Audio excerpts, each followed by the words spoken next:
Бәріне сәлем. Бұл тез мультик. Бүгін біз Скуби-Ду мультигін көреміз. Арнаға жазылуды ұмытпа. Кеттік. Бір ит донердің етін ұрлағаннан оны полицей тұтқындайын дегенде, Шеги есімді бала бұл менің итім дейді. Полицей онда оның аты кім деп сұрайды. Бала ойланып Скуби деп жауап береді. Әкесінің аты Дуби, фамилиясы Ду. Полицей жарайды, сау болыңыз Дуби-Ду мырза деп кетіп қалады. Шеги Скубиді үйіне әкеліп, оған фирменный ошейник сыйлайды. Содан бұл екеуі жан достар атанды. Хэллоуин түні Шеги көк сұңқар боп, ал Скуби динамит боп киініп ап шығады. Бір кезде бұзақлар кеп, бұлардың кәмпиттерін елесі бар бір үйге лақтырып жібереді. Кейін бұлар үш досты, Велма, Фред, Дафнаны кездестіреді. Сөйтіп олар үйге бірге кіруді шешіп, онда елеске ұқсайтын бірдеңе көреді. Фред пен Велма оны ұстап тұрған арқанды көріп, Фред оны балтамен шауып түсіреді. Бұл елес үй иесі Ригби мырза екен. Оны полиция түрмеге қамайтын болды енді. Қылмысты ашудағы табыстарына риза болған 5 дос құпияларды ашумен айналысуды шешеді. 10 жылдан кейін Скуби мен Шеги дәу сэндвич жейін деп атқанда, Велма құпия корпорациясын дамыту үшін Саймон есімді инвестор тапқан айтады. Міне Саймонның өзі де келді.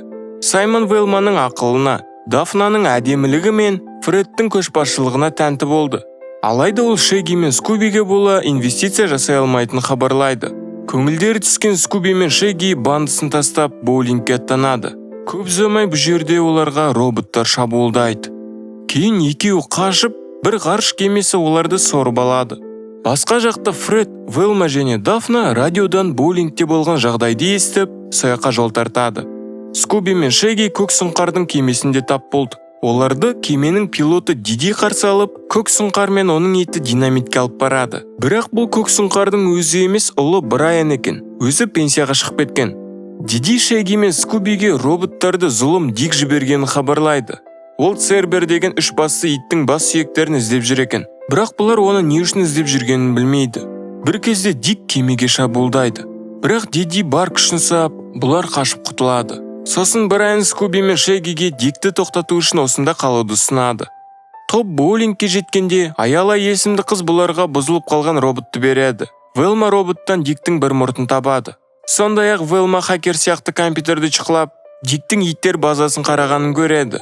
Скуби Александр Македонский, яғни Ескендір Зұлқарнайынның иті Перитастың соңғы тұяғы, яғни ұрпағы болғандықтан, Дик оны ұстап алмақшы екен. Брайандар ойын-сауық саябағына келгенде, Дик Скуби мен Шегиді тауып ап, Шегиді атып шырады. Ит қашып айна үйіне кіреді. Дик оны тауып алып, бірдеңе мінгірлеп атқанда, Скуби динамиттің арқасында қашып кетеді де кемеге оралады. Фредтердің багажнигінде жатқан робот іске қосылып, WhatsApp пен Дикқа біз мұндамыз деген геолокация жібереді. Топ жолда келатқанда оларды ГАИ тоқтатады. Ол шын мәнінде әдемі қыз боп киініп алған Дик екен. Ол бұларды байлап, мәшинелермен қоса кемесіне тартқаннан кейін, бұлар түрмеге қамалады. Бір кезде пылесос робот келгенде, Дафна оның толып қалған шаңын тазалап бергеннен, ол бұларға көмектесуді шешеді. Сөйтіп біздікілер тыңдап, үшінші бас сүйек Мессик тауында екенін біліп алады. Скуби көк сұңқар командасымен көп уақыт өткізеді. Оған арнап супер костюм жасап береді.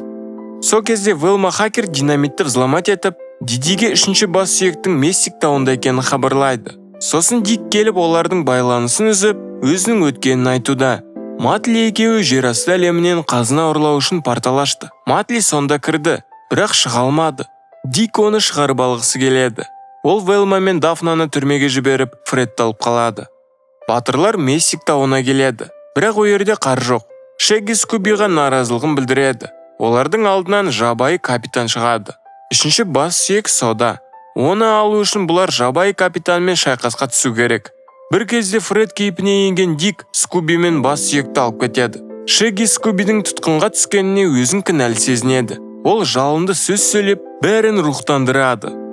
Дик жер астына портал ашады. Топ ұшып келатып, апатқа ұшырағанда динамиттің арқасында қатты құламайды. Дик қақпаны ашып, Церберді босату үшін Скубидің табанын қолданады. Сосын жер асты әлеміне кіріп Матлиді табады. Ол өліп қалған секілді. Бірақ сұмырай қалжыңдап прикол ұстапты. Скуби достарын босатады. Сосын достар Церберді қақпаға кіргізуді ойластырады. Бағанағы пылесос достарын жинап, олар біздің бандыға қосылады. Брайан нағыз қаһарман сияқты Цербермен күресіп, Скубиді құтқарады. Бір кезде әйтеуір бұлар Церберді шыққан жағына аттандырады.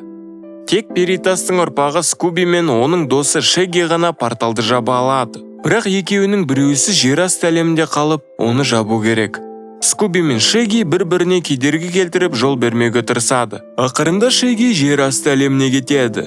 Олар порталды жапты. Бәрі Шегги деп жылап атқанда, Ескендір Зұлқарнайын мен оның еті Перитастың мүсіні пайда болады. Скуби сондағы жазуды оқып порталды ашады. О жақтан досы Шегги шығады, яғни Цербер оны чертіп шығарады. Достар бір-бірімен қауышқандарына риза. Әлгі екеуін Брайанның тобы алып кетті. Топ кеңселерін ашады. Брайан оларға су жаңа көлік сыйлайды. Топқа жаңа құпияны ашу керек деп звондайды. Олар келесі тапсырмаларына дайын. Осы жерден бұл тез мультик аяқталады. Соңына дейін көргендеріңе рахмет достар. Егер бұл видео ұнаса, лайк қойып, арнаға жазылуды ұмытпа. Келесі кездескенше.